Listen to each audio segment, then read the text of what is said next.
पूर्णमदः पूर्णात् पूर्णमुदच्यते पूर्णस्य पूर्णमादाय पूर्णमेव अवशिष्यते। जय जयते সেই परम ब्रह्মৰ ওচৰত প্ৰণিপাত যাচিছোঁ, যিজন परम ब्रह्মৰ জয়তে এই চৰাচৰ জগতৰ সৃষ্টি হৈছে, যিজন সম্পূৰ্ণ পূৰ্ণ, বাকী সকলো অসম্পূৰ্ণ। শ্ৰী শ্ৰী দহগাঁৱৰ হৰি মন্দিৰৰ প্ৰাংগণত শ্ৰী শ্ৰী কৃষ্ণৰ ৰাসলীলা উদযাপন উপলক্ষে এই 4 দিনীয়া কাৰ্যসূচী দ্বিতীয় দিনীয়া কাৰ্যসূচী অভিনয় চাবলৈ সমবেত হোৱা আমাৰ অতি শ্ৰদ্ধাৰ পিতৃতুল্য ব্যক্তিসকল, মাতৃতুল্য আইসকল, বয়োজ্যেষ্ঠসকল, মোৰ জ্যেষ্ঠসকল, অনুজসকল, মৰমৰ ছাত্ৰ ছাত্ৰীসকল, ইয়াত আজি মঞ্চ উদ্বোধন কৰা শ্ৰদ্ধাৰ বিকাশ শইকীয়াদেৱ মোৰ অতি শ্ৰদ্ধাৰ মোৰ সন্মুখতে বহি আছে। মোৰ অতি শ্ৰদ্ধাৰ মোৰ শিক্ষাগুৰু, মোৰ পোনপটীয়া শিক্ষাগুৰু অতুল নাথ ছাৰ আৰু সম্বৰ্ধিত ব্যক্তিসকলৰ লগতে ইয়াৰ নামঘৰ পৰিচালনা সমিতিৰ সভাপতিকে প্ৰমুখ কৰি সন্মানীয় সদস্যসকল, ৰাস উৎসৱ উদযাপন সমিতিৰ সভাপতি সম্পাদকে প্ৰমুখ কৰি সন্মানীয় সদস্যসকল, সকলোকে মান্য অনুসাৰে মোৰ শ্ৰদ্ধা, ভক্তি, সেৱা আৰু মৰম, শুভেচ্ছা, অভিনন্দন জ্ঞাপন কৰিছোঁ। মই বিশেষ দীঘলীয়া নকৰোঁ, কাৰণ সকলোৱে ভাওনা চাবলৈ অতি আগ্ৰহী আছে।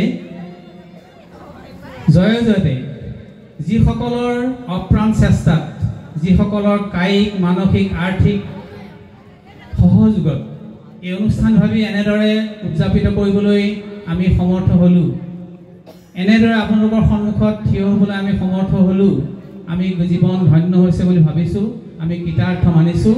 আমাৰ আহ্বানক, আমাৰ আমন্ত্ৰণক ৰক্ষা কৰি আপোনালোক আমাৰ মাজত সমবেত হ'লেহি আমি আপোনালোকক যেনেদৰে সেৱা শুশ্ৰূষা প্ৰতিনিধি কৰিব লাগিছিল, আমি য'ত সামান্য কৰিব পৰা নাই, আপোনালোক নিজ গুণে সন্তুষ্ট হওক।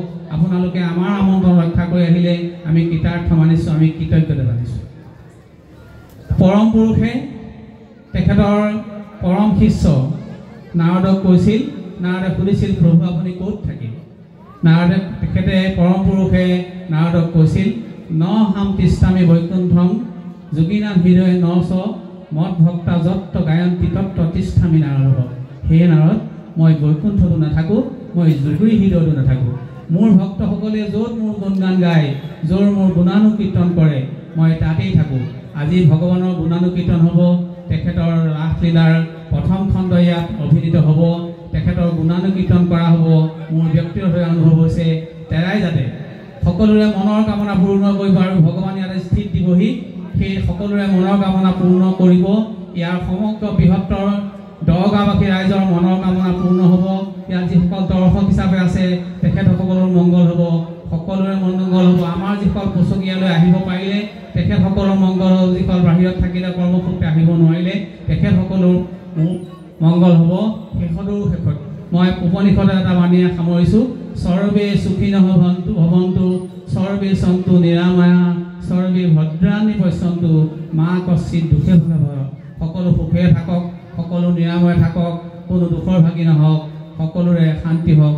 ওম শান্তি, ওম শান্তি, ওম শান্তি।